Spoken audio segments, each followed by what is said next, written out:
taking a critical look at the gaming news of the week. This is Augmented Reality, presented by the Triple S League.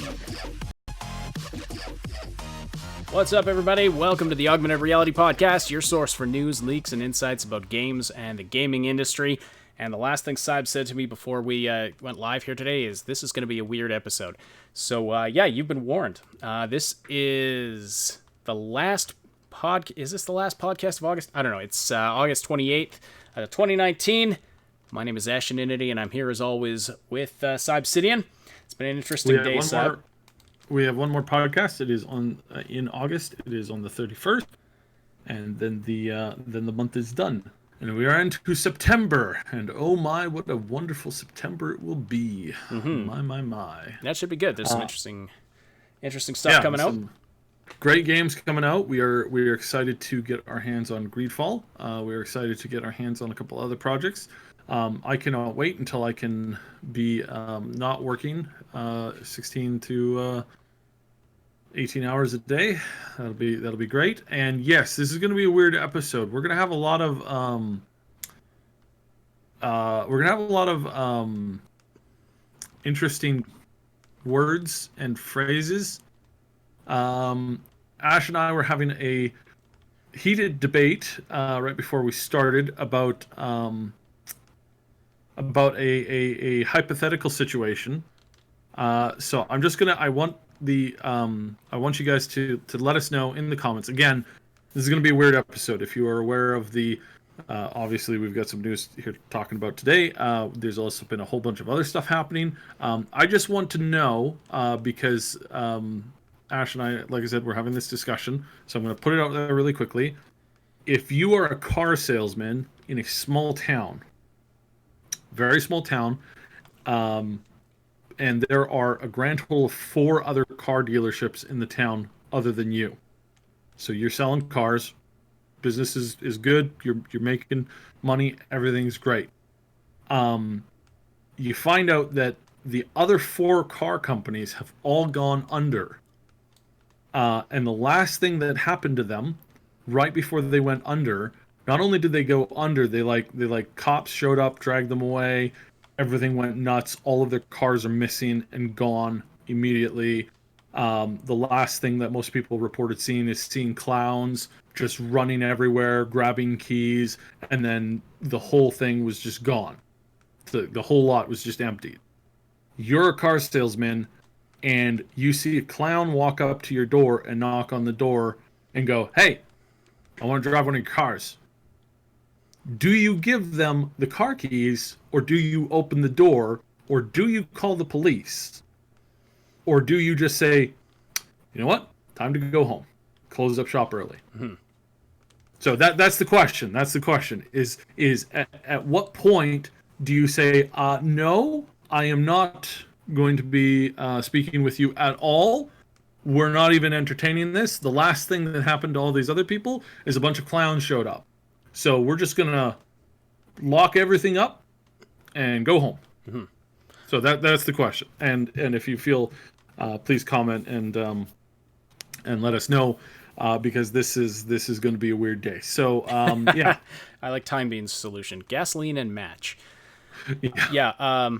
And I will say that, I mean, when you put an analogy out there like that, yes, I mean, obviously, it seems simple. The answer seems simple, but I maintain that the actual situation we're discussing doesn't exactly fit that analogy.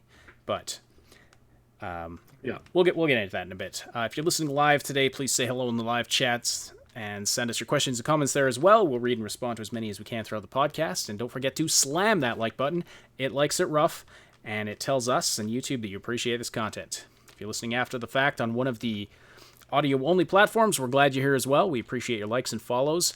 It does take us a day or two to get the podcast up to those platforms, so if you want to get the latest info sooner, we encourage you to hit the link in the description to subscribe to the Triple S League YouTube channel, where you'll find all kinds of other content, as well as this podcast. So the big news today, of course, the Cyberpunk 2077 character creator. Some news about that has come out of Gamescom, and the thing that everybody has sort of the thing that's caught everybody's attention. I don't want to say like everybody's ignoring everything else, but they kind of are ignoring everything else. There was a long interview with one of the art directors for CD Projekt Red, and this is one of the only things that's being reported on out of that interview, is that the gender options have been removed from the character creator. In other words, you no longer pick, I'm going to be a male, I'm going to be a female. They've changed it to you pick a body type, and then you pick a voice. And so there's of course been some spicy opinions flying around about this. Is CD Projekt Red just bowing to a politically correct outrage mob, or what's the deal? And there's been people, threatening to cancel their pre-orders over this, and it's just very reminiscent of another situation we had recently, with Ion Fury, which was actually what Cyb and I were debating about before the podcast, and that was, should the developers, not talking about the publisher or their PR company that was working with them, should the developers have known and have anticipated what would happen if they, sort of gave in to the outrage mob from Reset Era, and how much does the pressure of your livelihood being on the line factor into that and stuff like that. So it was an interesting debate. I mean, there's arguments to be made on both sides, but it's that situation has it's still actually developing a little bit, but Sophia Narwitz has done an incredible job documenting that, doing some investigative journalism on that. I recommend looking up her piece on medium.com. And actually, she's got a video form of it on her YouTube channel. Really encourage you to check it out if you're curious about that whole situation. She's the only person that I'm aware of who actually dug into the situation, interviewed the developers, and dug for the truth of that situation, rather than just sort of parroting the talking points that were being put out there in the media on it. So I really recommend that. But anyway, we're not going to talk about that too much today. We're going to talk more about the Cyberpunk situation and the outrage around that. So first, I'm just going to see this super chat here from Agent Dave. I've been waiting for this live stream. Keep up the great work, guys. Well, thank you, Agent Dave, or Agent Dav, however you say that. We really appreciate the financial support is there, as well as everything else. We will, of course, read your regular chat messages as much as we can, but we have to be careful not to get too spicy or use too many words that are going to attract the attention of the YouTube algorithm. And I know it's annoying. I know that's annoying. Mm-hmm. People comment about that sometimes. Yeah, it's a real pain. It is a real pain. It's not. Okay. It's one of these things where, I don't like it. I don't like saying, "Hey guys, please hit the like button and subscribe." I wish that it worked in a way that if you guys liked the content and wanted to subscribe, that you would. But see, the problem is if we don't say that at all, the algorithm scans the entire thing, says they don't ask for that, and then they don't push the show hardly at all. They don't suggest it in the suggestion feed. It goes from the potential normalized suggestion feed, and that drops it by 50%. Right. Which means that if you are subscribed and you're not checking the channel every single day, that you're not going to be notified of some of those videos, and we don't have a guaranteed release schedule. And this goes on. So every time we do something that they don't want us to do, or that we do something that we don't do something that they do want us to do, every time we do any one of those things, it just gets taken down and down and down and down and down. Yeah. Sorry about the audio issues. Cyb's our Discord connection. Close? No, our Discord connection was a little shaky. It was in the red there for a second, but now it's better. Yeah. Okay. Anyway.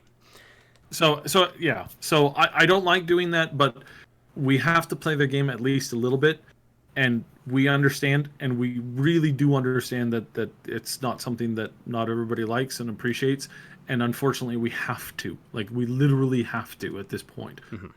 And we're sorry, as Canadians, we're sorry. We're sorry. We're sorry. We're sorry. All right. We're sorry. All right, let's get into the what's caused this this whole controversy here today. So, of course, CD Projekt Red has been criticized in the past for things that we have thought they don't deserve to be criticized for. There was an in-game ad that was called transphobic, and if you actually look at the context and the substance of the game, it doesn't make sense to call it that at all. It's actually it's actually very much the opposite, but that was being parroted in the media. Oh, there's some people are saying this is this, and it's discriminatory or whatever. And of course, the big media sites, they love going after CDPR for this stuff for some reason. We've pointed that out before, that for some odd reason, anything they can get their hands on to criticize CDPR for, they will. They will. Do, and they go after them hard. And so I want to point out a couple things, and I want everybody to put your thinking caps on, to maybe put a little bit of your conspiracy hat on, but mostly your thinking hats, because that's really all that's required in this particular moment. And the primary function here is who has the most to gain from CDPR not having a good release with this game. Basically everybody who's hating on the game, and basically all of their biggest competitors, who happen to own basically the majority of the people that are hating on this game, or who are connected in very tight gatekeeping style gatekeeper cliques, basically. So it's all connected. So people who are really tight with each other and really tight with companies that have a lot of money to make by the potential loss of a particular of CDPR. They're the ones who are always cheering and always pushing out these concepts. And what we've noticed with, especially, and as Ash just mentioned, we were talking about Ion Fury a little bit earlier, which we discovered that was really contrived in both ways. There were two sets of people who got upset when all that stuff hit the fan. Two different groups of people. Both groups of people ended up mad at the game. And the people who make money off of like clicks and advertisements and articles when it comes to this kind of stuff were sitting back very happy with themselves. So you got to ask, was that contrived, or was that actually honest? Now, here's what we get to when we're talking about what's going on here in Cyberpunk. That there's a lot of people who are kind of upset about this. There's some people who are like all kind of like saying, hey, we don't like this, we don't appreciate this. And those people have been kind of pointed to this whole situation, and the people who normally are up there waving their arms, the ones who were just a few weeks ago saying, hey, this game should basically be canceled, they're really quiet right now. Like, bizarrely quiet. Like, for people who make their money doing news articles, they haven't said a word in like 24 hours. So why do you think that is? Why do you think that particular thing is that way? Yeah. I want to clarify. There are a lot of news articles about this. But just before going live here, I was checking Kotaku, I was checking Polygon, and I was checking Eurogamer. 3 sites that went heavy after CDPR for the supposed transphobic stuff. And none of those 3 sites, as of at least a half an hour ago, have published an article about this new, more inclusive change that they've made to their character creator. Now, to be fair, there are lots of news outlets covering this, but those 3 specifically, I really found that to be really funny that they don't have anything to say about this. And if they don't put anything out over the next couple days about it, we're going to hammer them. And I'm sure they will, but it's just really interesting that this has gone this way. And this is not the only time that these people and these people's bosses have done this kind of stuff. Everybody says, "Hey, can't wait till such and such a role is filled by such and such a particular type of person," and they sit here and they beat their drums about this all day long, and then somebody does hit that threshold, breaks that goal, but it's somebody on the opposite kind of what you might say, on the other side of the aisle, kind of thing. And they don't say a word about it. In fact, that person becomes the number one most hated person in history. And this happens over and over and over and over and over again. And you're going to see it happen here in the next year and a half, in a couple more big public events. Yes, I'm being very cryptic, I know. But it's just kind of strange that people who normally shout and cheer for this kind of stuff are strangely silent. And why are they silent? Because they didn't want this company to be the one to do this. This is the very first game that has an unlimited character creator using and giving you access to all available options to combine in whatever way you see fit. Mm-hmm. The first game that has ever done this that's a AAA title. And absolute silence from people who typically demand this right off the get-go. Now, I suppose... Now, again, isn't that interesting? If Why is it that there's a bunch of these people who are suddenly silent on the matter? Not just a little bit, a lot. Because it's not their team. It's not their tribe. It's not their group. They wanted somebody else to do it first.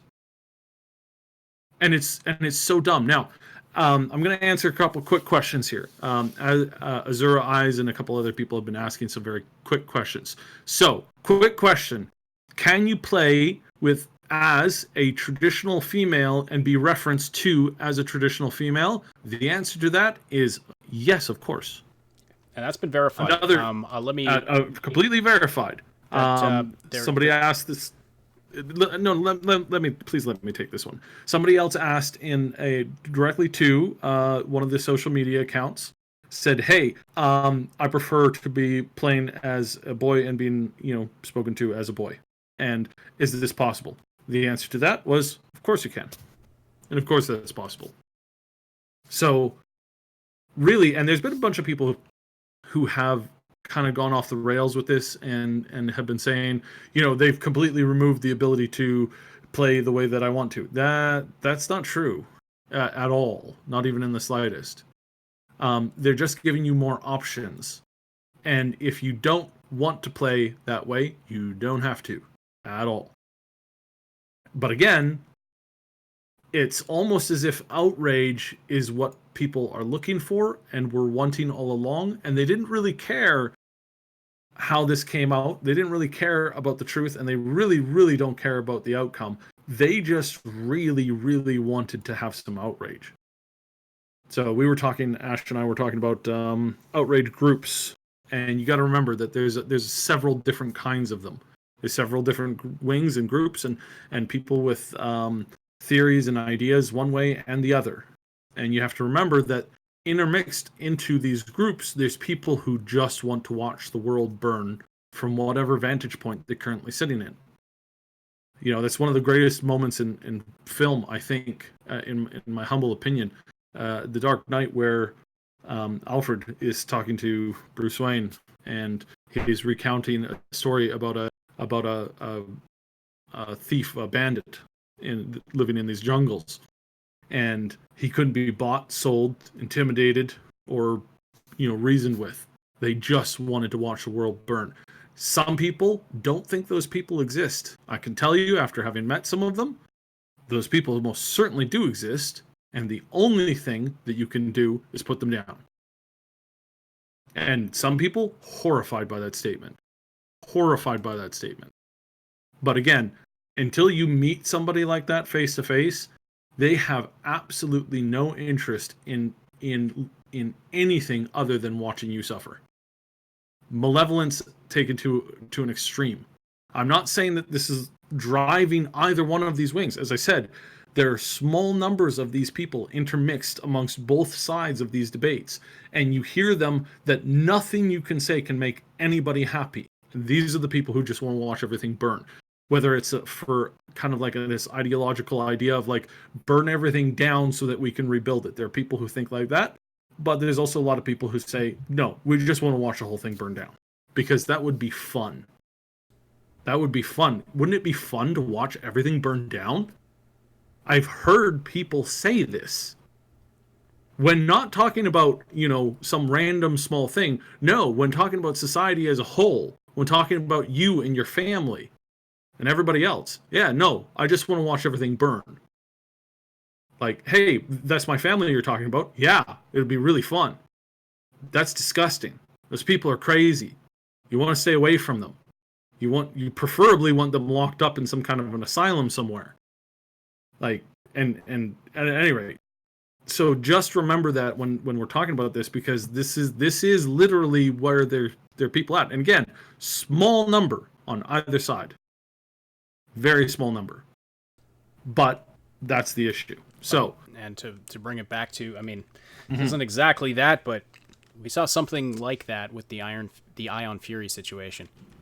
The evidence is strong that the individual who started the initial outrage campaign against that game was not a believer in what he was actually posting, but was mad at the developer for some completely separate reason. As a matter of fact, one that is completely incompatible with, and so it's bizarre. But yes, what you're saying is true. But anyway, there are some people who are seem to be legitimately upset about this because they feel like CDPR is bowing to an outrage mob. Now, I think we need to be careful with that with jumping to that kind of a conclusion, because I don't see it that way at all. Mm-hmm. This is a very natural, a very fitting change to make to fit the Cyberpunk lore. Yeah, and let's go through. Before we get too far into that, let's talk about the quick examples in recent film that set this as a possibility, just so that you know that we're not pulling this out of our butt. We're literally stating this as a pure empirical fact as far as what the current cyberpunk genre includes. So the first example I want to give is one that most people are familiar with, called Altered Carbon, and very well done, very good. There's a woman in the show who's a mother and a wife, and she's been imprisoned, but not her body, just her brain chip, basically, that essentially has what you may or may not call a soul. And they on the way out, they basically screw with her by putting her in the body of a male. And the husband, who she comes home to, is sitting there, and he's going, "Oh my God, you're back! I'm so happy you're back." Now, hold on a second, I have to cough. We need some kind of elevator music for this. Just to address Terry saying, if they would have said if they were changing it from a lore perspective, that would be okay, but they used keywords like inclusivity and stuff like that. We will get to that when we address the article. Yeah, we're getting to that one thing at a time.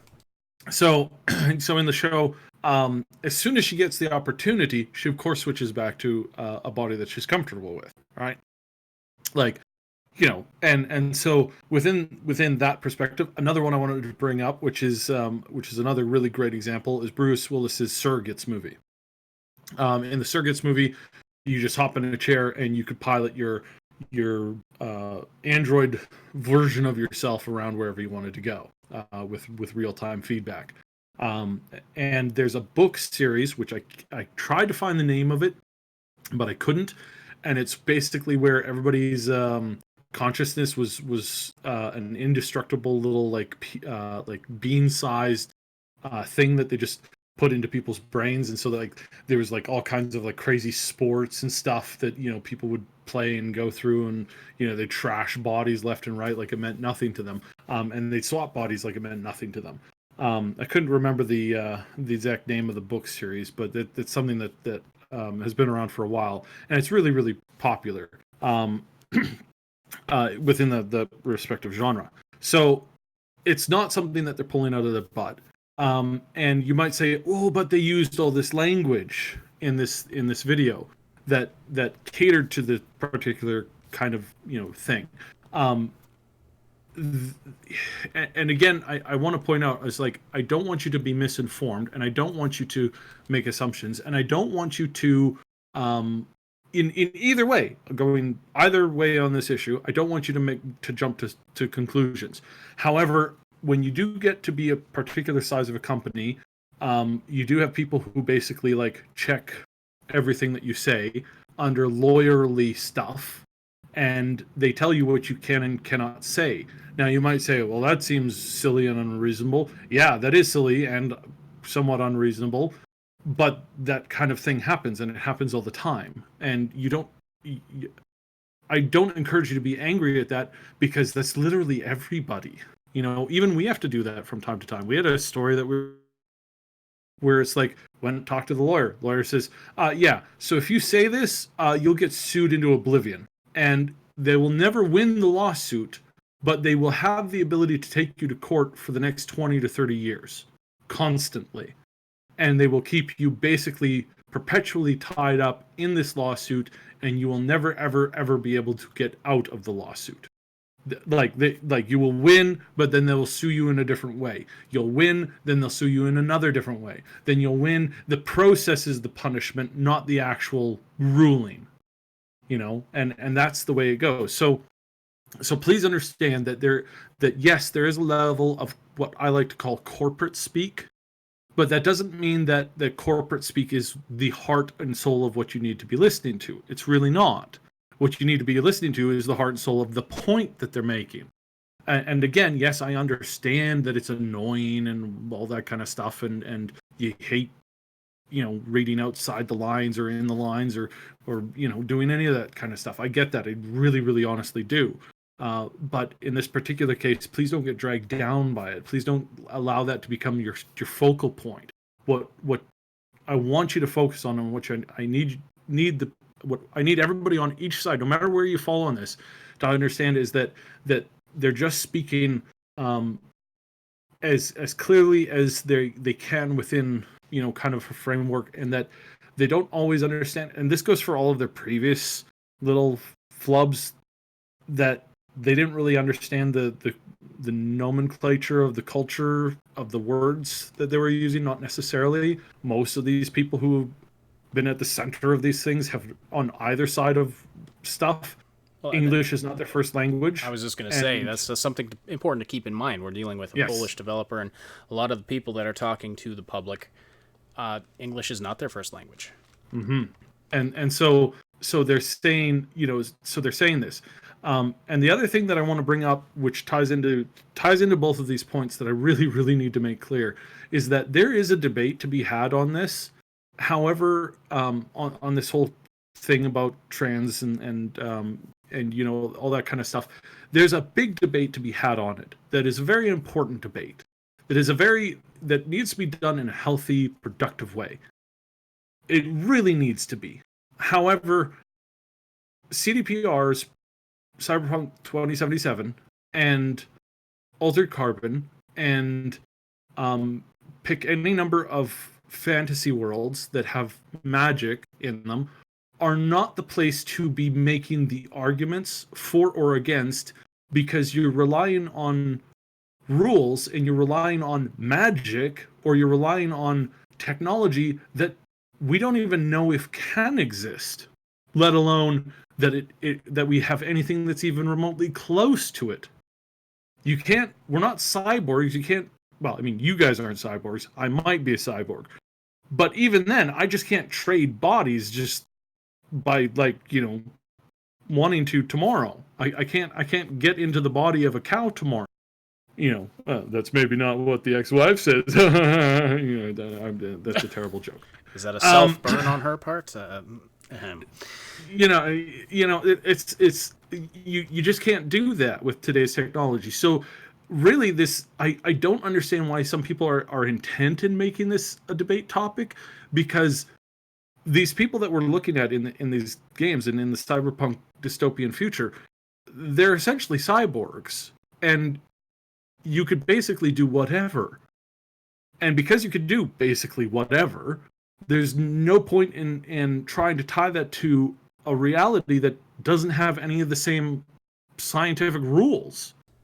So I'm begging everybody to kind of keep that in mind, because if you're wanting to have a productive argument on this, if you're wanting to shut the argument down on this, if you're wanting to do anything other than say, yeah, this has like nothing to do with reality, we don't even know if this stuff can exist. It's like half of the tech and the sci-fi talk that they have in the Star Trek series, like, or the items. Remember those items in the Star Trek device that floats up and down and goes ding every 2 seconds? Why is it doing that? No idea. What does it do? No idea. What's it there for? It's to measure photonic waves. Photonic waves. Well, we have no idea. What are photonic waves in real science? We don't know. They probably don't exist. All right, Cyb, we're having a little bit of connection problem. Yeah. I would suggest maybe exiting and rejoining the call here. Yeah. But yeah, sorry about the technical issues. Don't know what the issue is with. It's been the past couple of podcasts now. I've noticed there's just been some kind of a connection issue after we go live. So I don't know if my internet is screwing up. It's been really annoying lately. If you've been wondering lately why Cyb has been a little bit more quieter in some of the podcasts, it's because the connection's redlined to me, and if I say anything, I will come across as the robot that I truly am. So. Mm-hmm. I want to take a second to appreciate Duper Duper's comment here. Man, I wish I wasn't drunk. I could appreciate this conversation more. My friend, I have a feeling if you were 100% sober by this point in the conversation, you'd be wanting to be drunk. This is true. All right, but let's just take a second to talk about what exactly has been changed in as far as the content creator. And I want to make an important point here before we start. We have known for a long time that the content creator is in flux, and they have been talking. I believe I saw a quote from 2018 where they were talking about we're looking at more options in terms of gender and mixing and matching things. So this isn't a new thing. This isn't a reactionary thing. This is something that has been in the planning stages for a while, and they pulled the trigger on it. And now we haven't seen the new character creator yet. Presumably we're going to be seeing it on Friday when the live stream goes live, showing the gameplay demo, the new gameplay demo on Friday. So definitely, mark down the time for that and check it out. It's going to be exciting. But this isn't a new thing. It's a no reactionary thing, or it's not a reactionary thing. So what we do know is you no longer just pick, I want to be a male character, I want to be a female character. You pick body type, and you select a voice. What other customization options? I'm not aware of the specifics on anything beyond that. But somebody earlier, I was going to credit you for the message, but it's kind of scrolled off the screen. Captain Jane something. Thank you for your comment. Was asking, what does that mean? Picking body type. Well, presumably it means you're picking either a male or a female body. So you can, now, I don't know if you can mix and match, like, say you pick a female torso and a male, below everything below the waist is male. No idea. We will have to wait and see on that, unless you've got some inside info on that side. But other than that, we don't know a ton of details. It has been. I used to, but it has been in so much flux, and it has been changed and altered so much recently that we're at the point now where it's like, honestly, I think it's changing every. I think they've had like a major change every 2 weeks for the last like 3 or 4 months. Yep. Yeah. It's so there's been a lot of changes. So again, it's not. This is the first thing I noticed about this is that it's not a reaction to some kind of media complaint or anything like that. For the most part, what I've noticed about CD Projekt, and they've done some things, like they have had some reactions to controversy that I'm not a fan of. But for example, when the accusations were made about that advertisement poster that was accused of being discriminatory, they didn't say, "Oh, I'm so sorry. We'll remove that right away, Masters." No, they explained it. They explained the context. They talked, the artist who actually designed it and created it talked to the media and said, "This is what it means." That's what they did. They didn't go that reactionary path. Now, there's other things like the GOG employee getting fired. There's I don't know how to mesh that all together, but the bottom line is they don't seem to be terribly big on giving in to the outrage mobs. And it doesn't seem to be the case here. They... sorry. Just trying to figure out which way to go with this. But you know what? Let's look at the actual quote from the interview. And this is an interview with... Sorry, just bringing up my notes here. Marthe Jonkers. It's Jonkers or Jonkers, Jonkers. I'm not 100% sure how to pronounce that. But she's a senior concept artist for CD Projekt Red. She's her and her team are predominantly responsible for designing the physical appearance of Night City. So she works with the team at the studio in Krakow. And so what she actually said that's got everybody giving their takes on this, she was questioned by she was questioned in an interview at Gamescom, and the interviewer said, "Traditional science fiction tends to be strangely sexless, and yet we see in the real world that that's the first thing people think of when new technology emerges. But CD Projekt keeps getting themselves in trouble with their portrayal of gender and trans issues." Quick sidebar, that is disgusting framing if I've ever seen it. Yep. Really. But anyway, the questioner goes on to say, have you changed your approach in how you deal with those sorts of things in the last year or so? Again, changing the approach.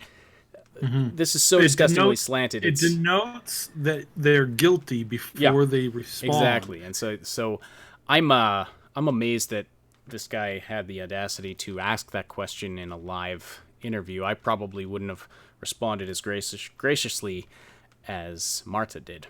But anyway, she responded, we really want to make a video game that's really inclusive. Now, I haven't seen the actual video of this. I don't know if there is a video out there. There is. So I don't know what the tone of voice is or how, what her body language was during the reaction. But anyway, her response to this was, we want to make a video game that's really inclusive. And this is where people are saying, oh, they're bending over for the politically correct mob. Mm-hmm.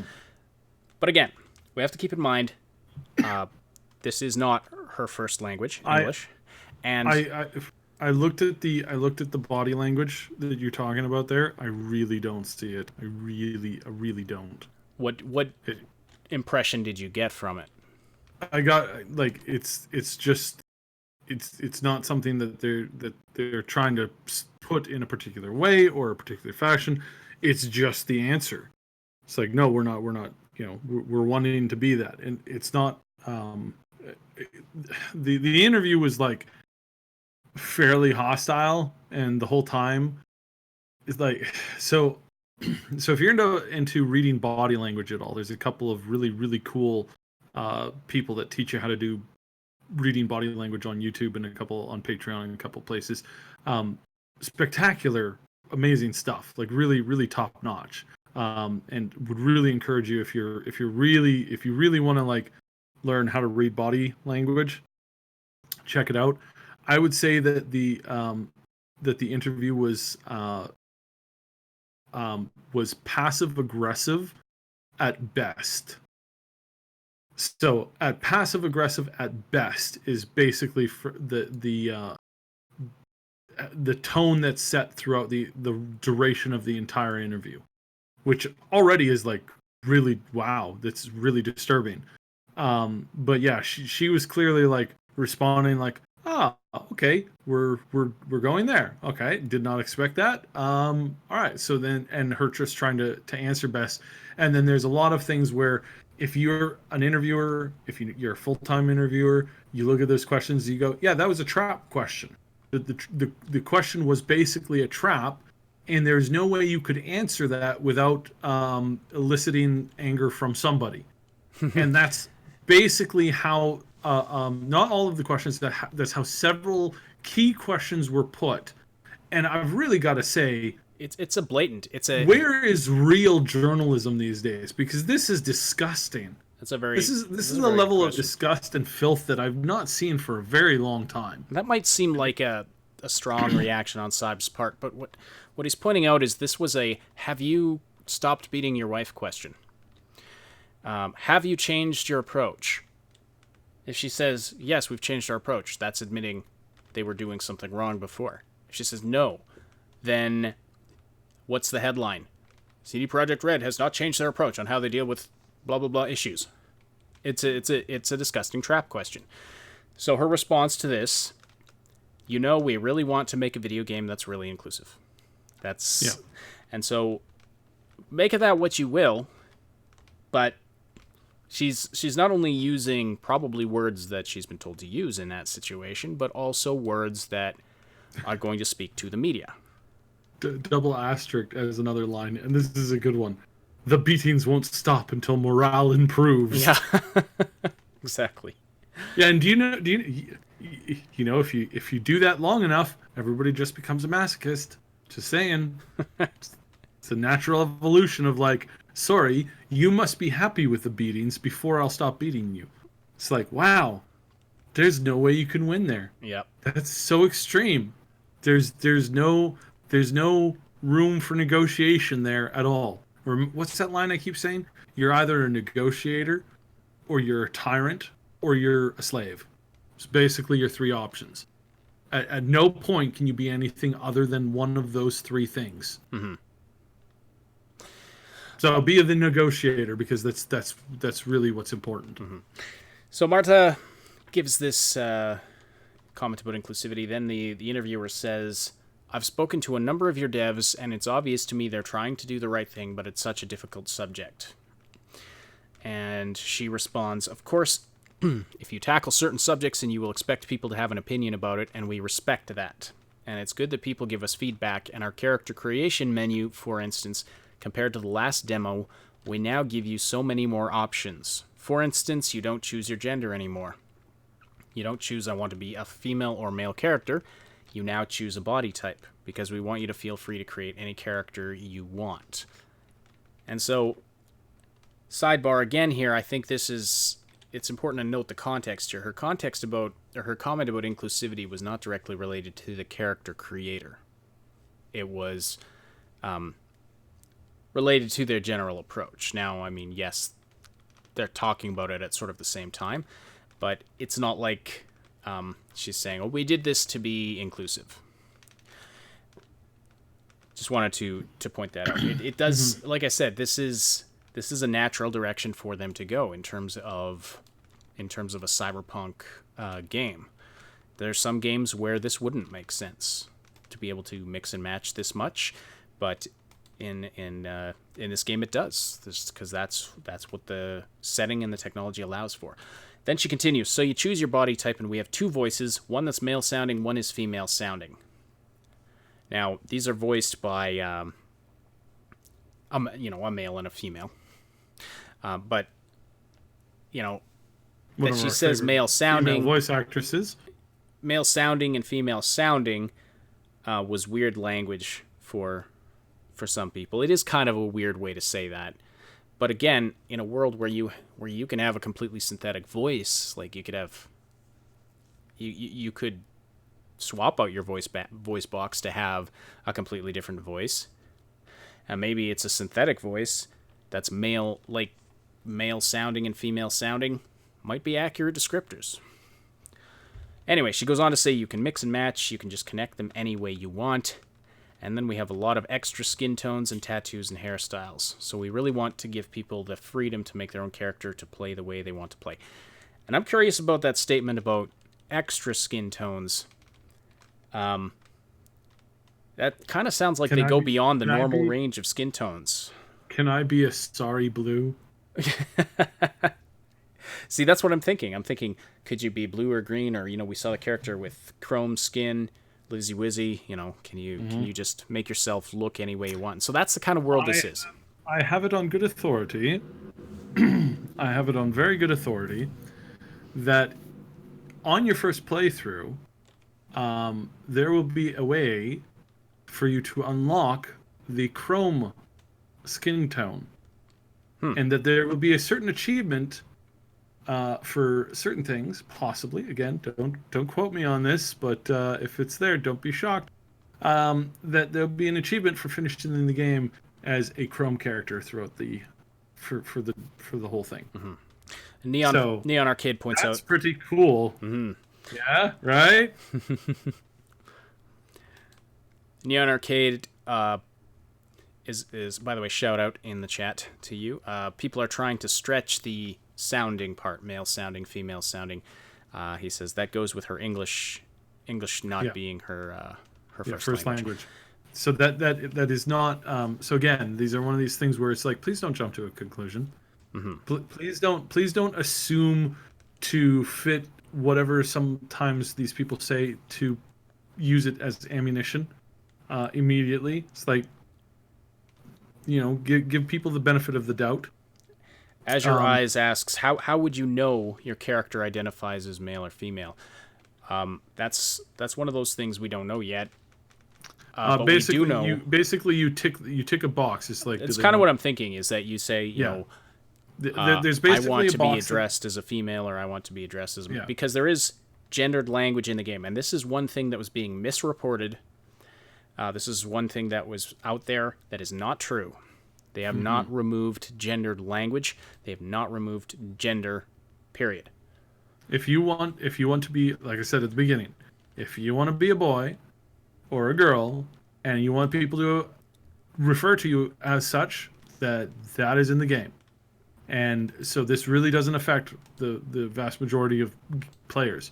Now, if you want to have the big body, beefy muscles, extra large trailer attachment down under, then you can have that. You can 100% have that.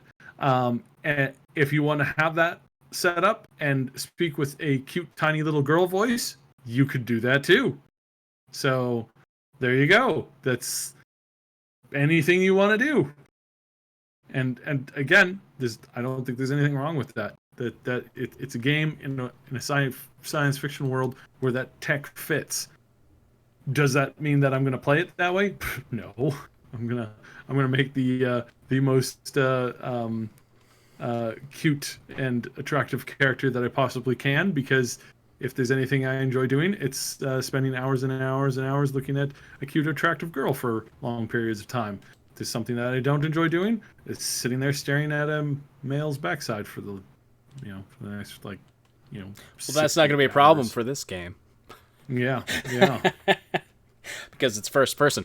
Okay, we love everybody seeing. I love seeing you all so active in the live chat. Just gonna dive into the mid roll here before Cyb goes on. Yeah, before Cyb gets into his weird episode. There's a lot of you in the chat, so thank you, and it's been for the most part, it's been really. I think this has gone very well for such a spicy topic. Lots of differences of opinion on it, but I've been impressed with the chat. I've been impressed with the people discussing it on our Discord server. I'm constantly impressed by our Discord community. How even when there's vehement, differences of opinion, very passionate differences of opinion, people keep it very mature and adult and don't really derail things. It did happen once, and but we've only ever had to boot one person from our server for just being incredibly disruptive and toxic. So thank you all for that. We love our Discord community. We welcome you to join. We encourage you to join. If you want to keep the conversation going after the live broadcast, we welcome you to join there. You can find the link in the description below. It's a place where you can chat with us and other Triple S community members about all the things we love to talk about and stay up to date about everything we're doing here at the Triple S League. Click the link below to join, and be sure to say hi to us in the welcome channel. You can also request topic requests or topics in our topic requests room of stuff, questions you'd like us to answer, or stuff you'd like us to address in the podcast or in videos. Somebody did post there recently wanting to get our impressions about Dying Light 2. My intention was to look into that today. There was some new gameplay released of Dying Light 2, and I did watch a tiny bit of it, and it looked pretty good, but I haven't watched enough to actually comment on it today, so I apologize for that. We will get to it when we can. All right, before we move on, we're going to discuss WoW Classic a little bit, but first, I just wanted to highlight some of the other things from this interview with Marthe that have kind of been getting ignored because everybody is very focused on this whole gender thing. And so, as I mentioned, she is the head of a team that is responsible for designing the actual appearance of Night City, which is very cool because, you look at the city, it looks amazing. You look at the trailers and things, and somebody had to make and design and then make every single thing that you see, and I had to do it in a way that it looks like a coherent system. It looks like a real city, not just a whole bunch of random assets they had sitting around that they just threw together. So the interviewer asked her about the verticality of the environment. I wanted to highlight this because this goes back to something we talked about on Saturday's podcast about the verticality and the map size. So the interviewer said, seeing the verticality of the environment was very impressive, but I'm still not clear how many of those buildings or floors you can actually go into. And Marthe replies, that's a good question because we have a lot of verticality in this game, but we also value quality over quantity. So we made sure that not every building will have 100 floors for you to explore because that would be really boring, really repetitive. So we make sure that we have the right balance in how much you can explore, and it will be a lot, but it won't be so much that it's not fun anymore. I think it's really good because, if you're exploring 500 apartments that all look exactly the same, that's kind of dull. Plus, why would you be able to just walk into anybody's apartment to begin with?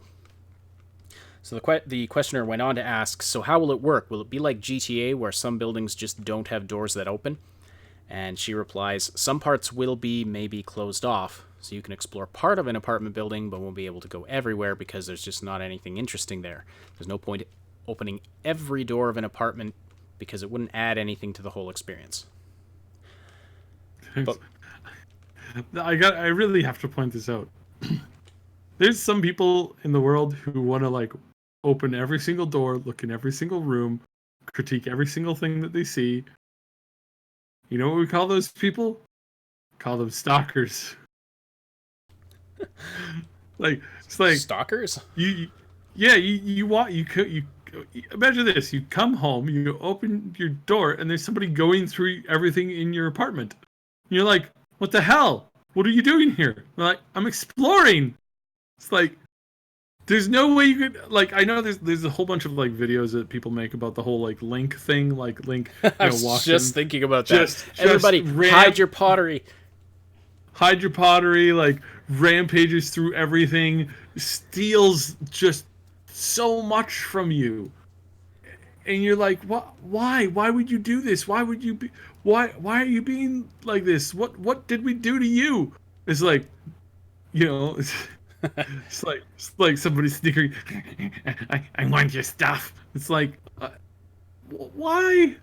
Yeah. So, anyways, that's what that reminds me of, and it really honestly does. Mm-hmm. Oh, yeah. So it makes sense that you wouldn't. It would be a little immersion break. If you could if you can hack in or break into some apartments for whatever reasons, that makes sense. But just to be able to just go around and open every door all the time of every secured building wouldn't make sense. But anyway, The next thing that I wanted to highlight from this interview was some of the process that went into designing the visual styles, because as we talked about on Saturday, Mike Pondsmith made it clear that each of the different districts of Night City need to look different. You need to feel like you're in a different area. You need to feel almost like you're playing a different game as you're traveling from district to district. And so Martha explained a little bit about how they did this and how they came up with the 4 visual styles that you'll see throughout the city. So this is a quote from her. So what we did is we actually took the timeline between 2020 and 2077, and we really defined what happens in between. And that actually inspired the visual styles for a lot of Night City in Cyberpunk. And I don't know if you've seen the posters that hang outside. She's talking about the 4 visual styles, like the style over substance, substance over style, kitsch, neo-kitsch, all of those we've discussed before. And then she gives an example. The first style we call entropism. This style is the oldest style. It originated in a time when people were really poor and things weren't going very well. So the design aesthetic from that period is very practical. So the things are cheaply made, they're practical, not much decoration, and the coloring is very subdued. And it really defines that period. After that, things happened and people got more happy. You get the kitsch style, and it's much more colorful. You have rounded corners everywhere, and we use these styles connected to the period they are, and then the events of Cyberpunk that they're connected to build up this city. And for us, it's really important that Night City and the world of Cyberpunk feels like a very realistic place, and the cities are layered, there's not just one style.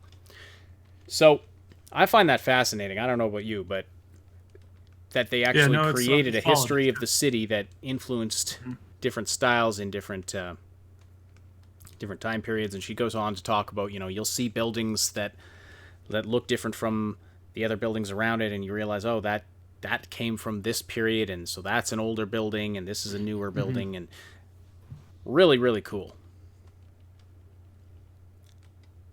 Very much so. I like, it's a good concept. And again, it's a shame that everything else that she's getting so much everybody's so set and annoyed over sorry. It kind of feels like everybody's jumping on her for one word basically, and it doesn't. It seems like perhaps there's a lot more. There's just a lot more there. I've pulled out what I think were the most interesting, but there is a lot more there. And I'm just checking quickly, and it doesn't look like Kotaku or Polygon or Eurogamer have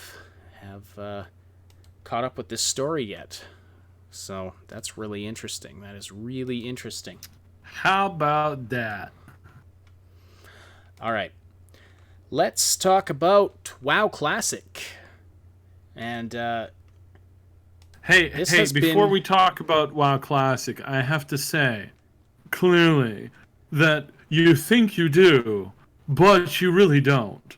Could you imagine how boring it would be if you, the player, decided, what you thought was fun? Excuse me, but we at Activision's upper crust know exactly what you want, and what you want is more of the garbage that we shovel into your mouth every day. Yeah, how'd that go? Million views on Twitch on opening day.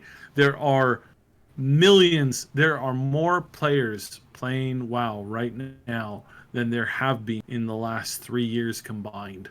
How's that for you think you do, but you don't? What an absolute idiot. I'm not sure who disgusting. You're talking about exactly, but there's somebody. So one of the developers of WoW, when people said, "Hey, you know what I like?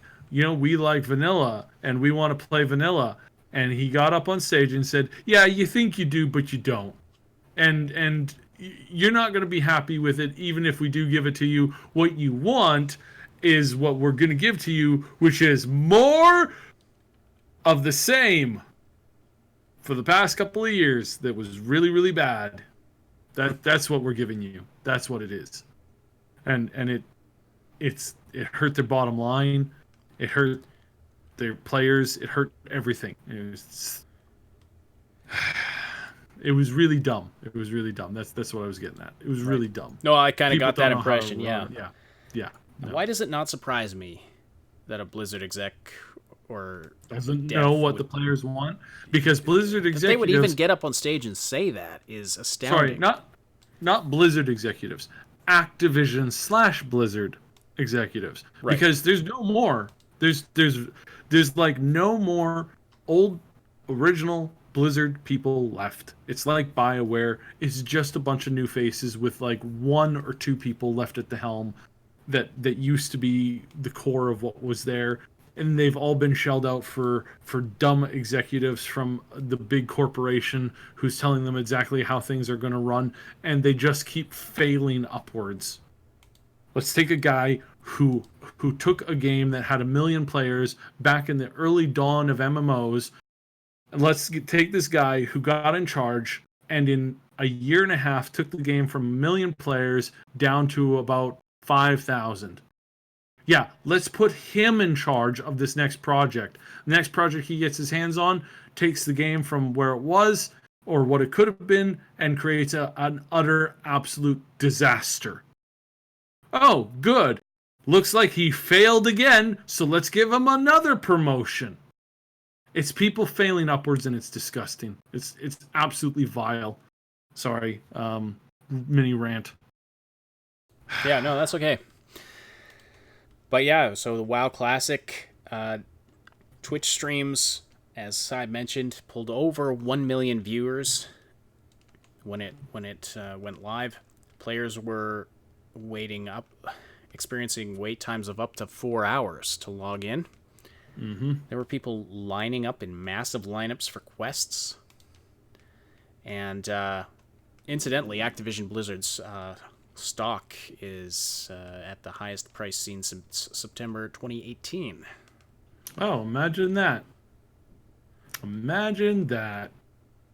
Gee, it's almost as if players know what they want. I saw you make that snarky tweet to somebody on Twitter. Yeah. That's I thought that was quite funny. Right, so I don't know what more to say about it. You're the WoW guy, Cyb. Yeah. So I've talked about WoW, my WoW experience every once in a while. I'm one of the originals. Used to led a lot of guilds in my day.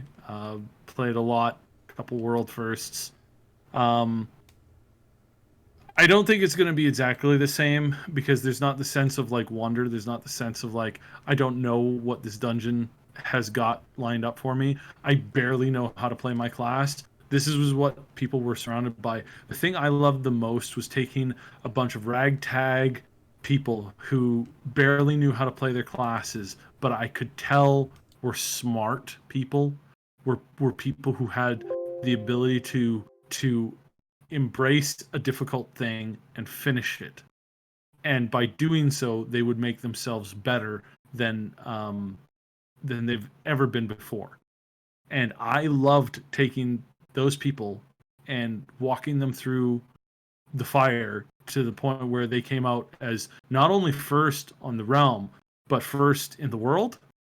That was something that was absolutely stunning. Then of course all the pro gamers got a whole bunch of like agreements and started literally being paid to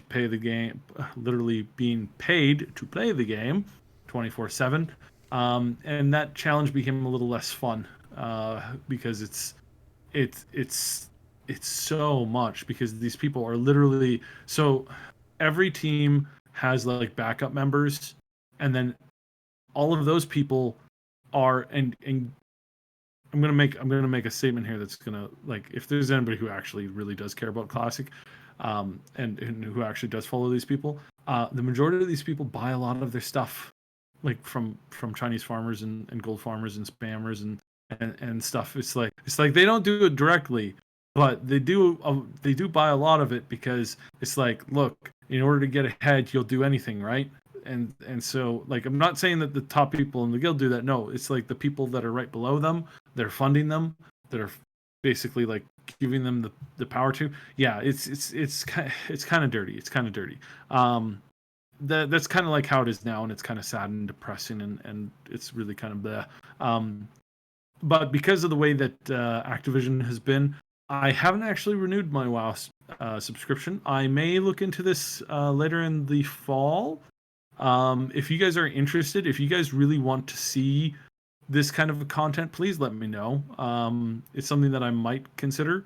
I really am curious. I'm very curious, but unfortunately, right now, I am working 18 hours a day. I do not have the time for this. I really wish I did. It would be really cool to see how this evolves over the next couple of months. It would be really, really interesting to see how that works. Really astounded by the feedback, but it's something that we'll look into later on. But yeah, let me know. Let me know what your thoughts on it are. Yeah. Sorry. Yeah. That's about it. It's really it's good to see it doing so well, because there's a lot of things in this game that are there's a lot of things there that are missing from current games today. A sense of community, a sense of camaraderie, a sense of like exploration.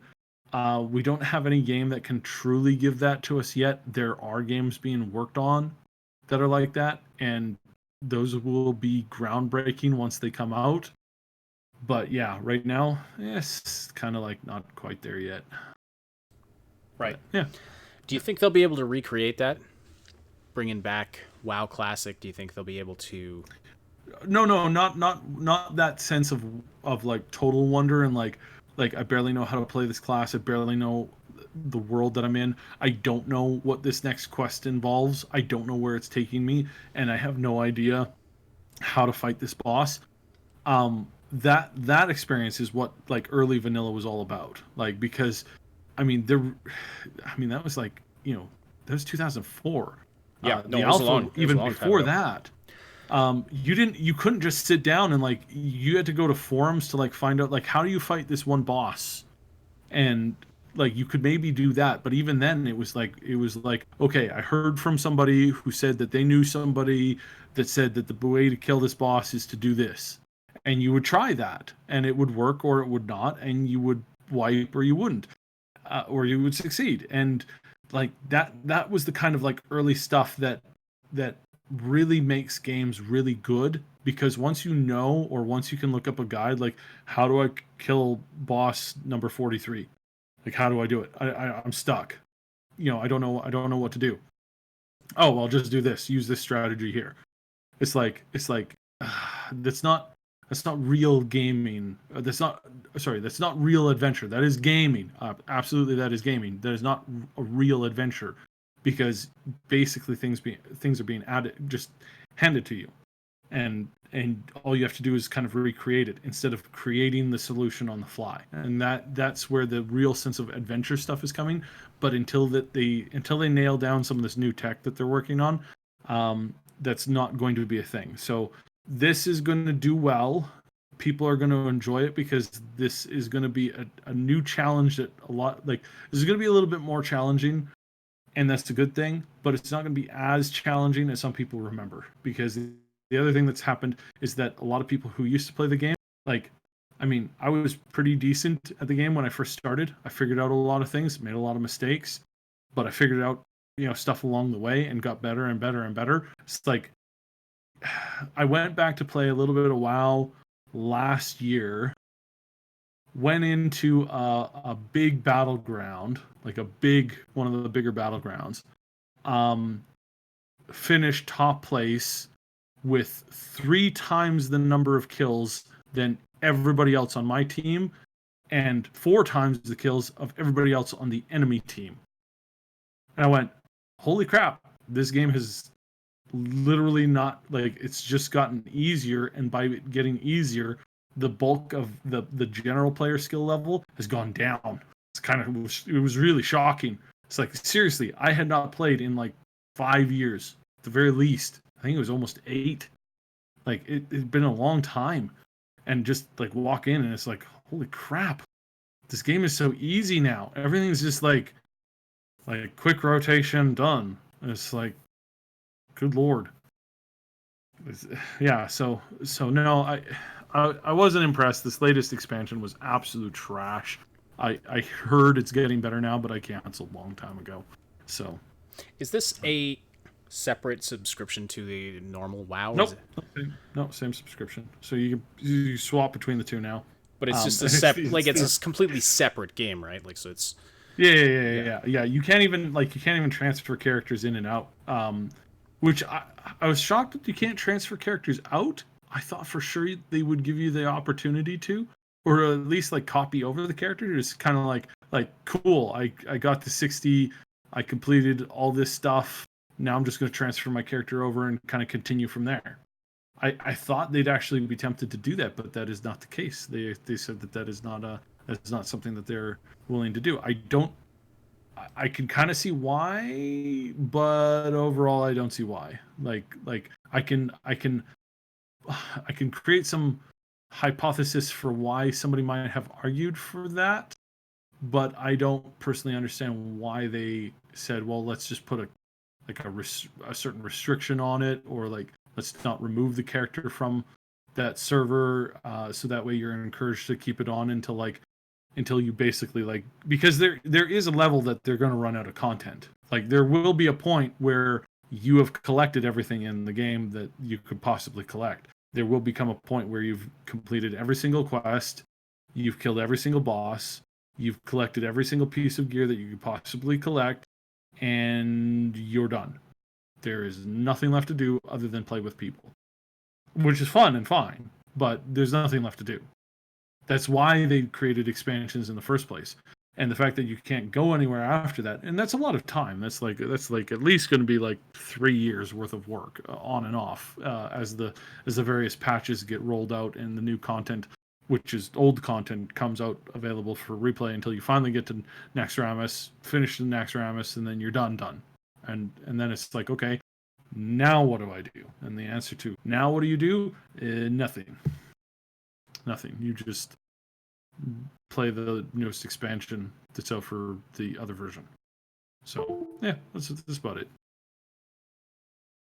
Oh.